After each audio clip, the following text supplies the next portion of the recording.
오늘은 하나님을 섬기는 기회로 삼으라 라는 제목으로 함께하는 말씀을 살펴보겠습니다.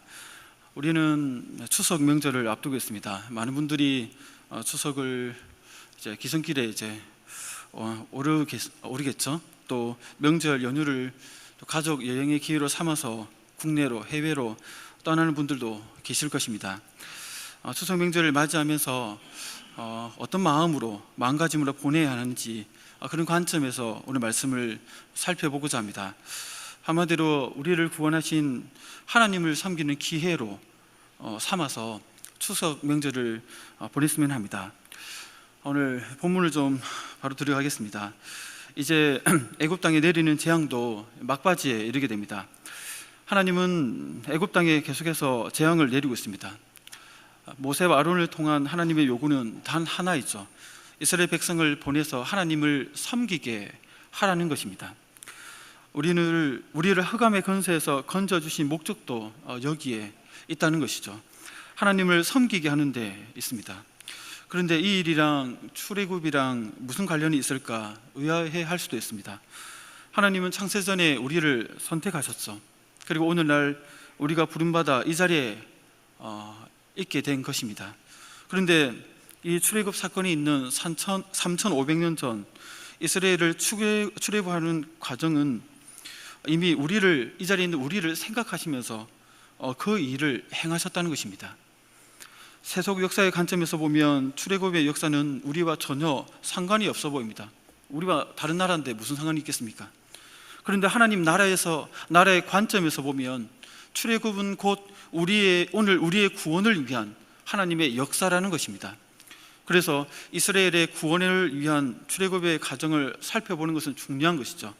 오늘날 우리를 구원하신 하나님의 그 목적을 그곳에서 발견할 수 있기 때문에 그렇습니다. 그것은 서두에 말씀드린 대로 하나님을 섬기게 하려는 목적에서 구원하셨고 그것을 기록하여 우리에게 알려주고 있다는 것입니다. 이를 위해서 하나님께서 오늘 본문 속에서 어떤 일을 행하셨는지를 좀 하나하나 좀 살펴보고자 합니다. 하나님은 모세와 아론을 통해서 하나님 뜻을 밝혔습니다. 내 백성을 보내서 나를 섬기게 하라. 이 요구 앞에 애굽 왕 바로는 마음이 강팍하여 이 요구를 계속해서 거부하고 있습니다. 그런 대치 상황에서 오늘은 세 번째 묶음, 재앙이 3개씩 이게 묶어져 있거든요. 세 번째 묶음이니까 7, 8, 9번째 재앙에 이르게 됩니다. 재앙은 각각 3개의 재앙이 한 묶음을 이루고 있는데 각 묶음보다 앞전에 2개의 묶음을 다루었기 때문에 오늘 이제 세 번째 묶음의 재앙들입니다. 하나님께서 재앙을 내리신 목적을 살펴보면 하나님의 뜻이 잘 드러나고 있다는 것이죠. 재앙을 내리신 목적은 우선 애굽인들의 입장에서 살펴보면 심판이라는 것입니다. 재앙이 더해질수록 애굽인들에게는 멸망을 향해 달려가고 있는 것이죠. 말 그대로 재앙입니다. 하나님의 백성을 대적하는 세력에게 대한 하나님의 심판인 것이죠. 이것은 아브라함과 맺은 언약 속에 포함된 약속의 성취이기도 합니다. 창세기 12장 3절 전반부에 보면 이런 약속이 있죠. 같이 한번 읽어보겠습니다. 시작. 너를 축복하는 자에게는 내가 복을 내리고 너를 저주하는 자에게는 내가 저주하리니. 아멘. 예. 앞전까지 보시면 하나님은 일찍이 아브라함과 언약을 맺을 때 아브라함의 후손, 더 나아가 오늘날 우리까지 포함시키고 있죠. 우리를 하나님의 자녀들, 저주하는 자를 하나님께서 저주하신다, 이렇게 얘기를 하고 있습니다. 그런 측면에서 보면 애굽에 내린 이 재앙은 아브라함과 맺었던 언약의 성취라는 것입니다. 오늘 본문에 나오는 3가지 재앙을 살펴보면 잘 알 수 있죠. 재앙의 대상은 애굽인이고 또 애굽인의 왕 바로죠. 거기에다가 그들이 섬기는 우상들, 신들까지 포함되고 있습니다. 이렇게 세트로 그들을 심판하고 있다는 것입니다. 그 이유는 그들 모두가 하나님의 백성인 이스라엘 자손을 억압하고 학대하고 유린했기 때문에 그렇다는 것입니다. 각 재앙마다 애굽인이 섬기는 그 신들에 대한 심판임을 그 재앙마다 그런 의미들을 담고 있다는 것이죠. 우선 7번째 재앙인 오늘 읽었던 본문의 내용들을 보시면 우박 재앙이죠. 9장 18, 19절에 보시면 내일 이맘때면 내가 무거운 우박을 내리리니 애굽 나라가 세워진 그날로부터 지금까지 그와 같은 일이 없었더라. 이제 사람을 보내어 내 가축과 내 들에 있는 것을 다 모으라. 사람이나 짐승이나 무릇 들에 있어서 집에 돌아오지 않는 것들에게는 우박이 그 위에 내리리니 그것들이 죽으리라 하셨다 하라 하시니라. 아멘. 무거운 우박을 애굽 전역에 내릴 것인데 그 일차적인 대상을 밝히고 있죠. 사람이나 짐승이나 무릇 들에 있어서 집에 돌아오지 않는 것들, 이렇게 밝히고 있습니다. 그 위에 무거운 우박을 내려서 죽음을 맞이하게 할 것이다, 이렇게 경고하셨습니다. 여기서 우박은 우리가 보통 시골에 있다 보면 가끔 봄철에 여름에 갑자기 내리는 그런 우박이죠. 그런데 그 크기가 우리가 경험하는 크기와 비교할 수 없을 정도로 크다는 것입니다. 그렇기 때문에 그 우박의 피해가 농작물뿐만 아니라 사람에게도 그 생명을 위태롭게 할 만큼 큰 우박이라는 것이죠. 그래서 무겁다, 이렇게 표현하고 있습니다. 무겁다는 것은 내리는 속도가 엄청나겠죠. 초등학생이 던진 돌을 맞는 것과 류현진 선수가 던진 공을 맞는 것과 차원이 다르지 않습니까? 마치 류현진 선수가 던진 공을 맞듯이 그렇게 우박이 하늘에서 쏟아졌다는 것입니다. 아주 무서운 재앙이죠. 거기에다가 무엇까지 보태고 있습니까? 불까지 포함시켜서, 우박에 불까지 포함시켜서 하나님께서 내리신다는 것입니다. 그러니까 이 불은 뭐죠? 마치 우리 시 현장에서 요즘에는 많이 아니겠지만 어릴 때 기억이 있는데, 제가 했다는 것은 아니면 초등학교 때 이제 동네에서 하는 시를 보니까 화염병 던지고 막 이런 거 있지 않습니까? 마치 그런 것처럼 하늘에서 화염병이 막 떨어지는 것처럼 우박이 그렇게 내린다는 겁니다. 그런 상황에 이제 맞이하는 것이죠. 그래서 우박이 내리기 전에 미리 경고를 합니다. 가축이나 사람이나 들에 있지 말고 다 걷어두리라. 그러니까 두 종류의 사람들이 나옵니다. 말씀을 듣고 두려워 떠는 사람들은 말씀에 순종해서 다 종들이나 들에 있는 가축들을 불러 모읍니다. 그런데 무시하는 사람들은 여전히 그냥 놔둡니다. 그 결과 어떻게 되죠? 오늘 읽었던 9장 20, 21절에 보니까 그 내용들이 나옵니다. 그 결과 23절에서 25절에 보니까 우박이 내리니까 그 우박 때문에 전무후무한 애굽의 초토화되었더라 하는 내용들이 지금 23절에서 25절에서 밝히고 있습니다. 나무, 농작물, 모든 것들이, 사람까지 그냥 깡그리 초토화가 되어버리는 것입니다. 이런 하나님의 재앙, 우박, 불이 붙어서 내리는 이런 우박은 무엇을 상징합니까? 하나님의 진노, 심판을 의미한다는 것입니다. 그 일차적인 대상이 사람과 가축이죠. 그런데 여기에는 그들이 섬기는 신들도 포함되어 있다는 것입니다. 여기 애굽의 신들 중에 최소한 4개 이상 신들이 관련되어 있다, 이렇게 학자들은 얘기합니다. 애굽인들은 하늘을 지키는 여신으로 누트라는 신을 섬겼다고 합니다. 또 생명을 주는 여신으로 이시스, 곡식을 보호하는 신으로 세트와 민이라는 신을 섬겼다고 합니다. 그런데 우박 재앙을 통해서 이 4개의 신들이 그냥 다 무력화된 것이죠. 아무것도 아닌 거죠. 다 가짜임을 하나님께서 드러내셨다는 것이죠. 이어서 8번째 재앙, 메뚜기 재앙입니다. 어린 시절 저는 시골에서 살아서 메뚜기를 참 좋아했습니다. 그래서 잡아서 괴롭히고 막 이렇게 했는데 한 번씩 구워 먹기도 하고 막 그런 장난감이었죠, 어릴 때 시골에서는. 근데 이게 때를 지어서 올 때 얼마나 무섭습니까? 아프리카에서 때지어 메뚜기 떼가 지나갔다, 이런 기사들을 한 번씩 듣게 되는데 농작물이 그냥 다 없어지죠. 가뜩이나 어려워진 애국 경제를 파탄에 이르겠다 하는 경고죠. 그 메뚜기 습격은 건국 이래 최대 규모가 될 것이다 얘기합니다. 이 말을 남기고 모세는 애국궁을 빠져나옵니다. 그러자 별다른 반응을 보이지 않는 바로를 신하들이 들러붙어서 제발 좀 저들을 보내달라고 애걸복걸합니다. 우리가 지금 망하게 보인 걸 안 보이냐고 막 신하들이 나서서 얘기를 합니다. 이제는 그들을 붙들어봤자 우리한테 유익이 없다, 그냥 보내야 된다, 이렇게 얘기를 합니다. 그래서 못 이기는 척하면서 모세 아론을 불러서 요구를 들어줍니다. 근데 그 요구가 뭐죠? 아이들 데려가지 말라. 하나님 섬기는데 데려가면 안 된다. 아는 놔두고 가라, 이렇게 얘기합니다. 그러니까 이제 조건이 안 맞으니까 결렬되죠. 결렬되니까 이제 모세를 통해서 그 메뚜기 재앙을 불러오죠. 동풍이 불어옵니다. 하루 종일. 그 동풍에 메뚜기떼가 타서 이제 애굽 전역을 강타하는 것이죠. 13절에서 15절입니다. 같이 한번 읽어보겠습니다. 10장 13절에서 15절 말씀입니다. 시작.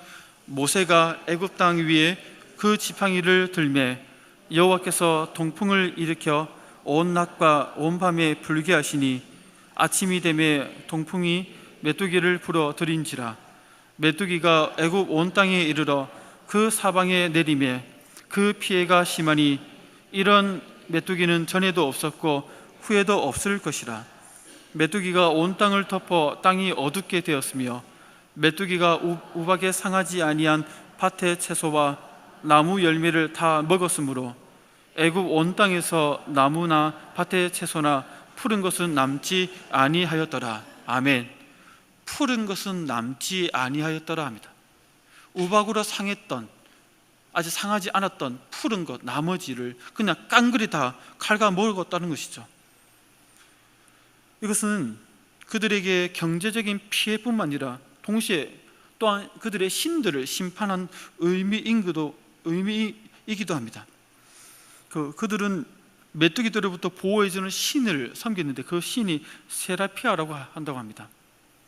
그런데 그 메뚜기가 와서 완전히 초토화를 시켜버리니까 그들의 신에 대한 아무것도 아님을 드러낸 것이라는 것입니다. 그래서 하나님만이 참 여호와 하나님이심을 이러한 재앙을 통해서 지금 드러내고 있습니다. 마지막은 무슨 재앙입니까? 오늘 본문에 읽지는 않았지만 9번째 재앙인데 흑암이죠. 흑암 재앙은 아무런 경고 없이 임합니다. 10장 22절 23절입니다. 같이 한번 10장 22, 23절 읽어보겠습니다. 시작. 모세가 하늘을 향하여 손을 내밀매 캄캄한 흑암이 3일 동안 애굽 온 땅에 있어서 그동안은 사람들이 서로 볼 수 없으며 자기 처소에서 일어나는 자가 없으되 온 이스라엘 자손들이 거주하는 곳에는 빛이 있었더라. 아멘. 여기 보시면 3일 동안 애굽 온 땅에 흑암이 내려왔다, 덮였다 이렇게 얘기합니다. 이것을 자연현상으로 어떻게 얘기를 할 수가 없죠. 말 그대로 하나님의 그 재앙인 것이죠. 그 어둠이 가득 찾아 어떤 일이 벌어집니까? 발이 묶여서 3일 동안 모든 활동이 멈추게 되는 것이죠. 밖에 나갈 수가 없습니다.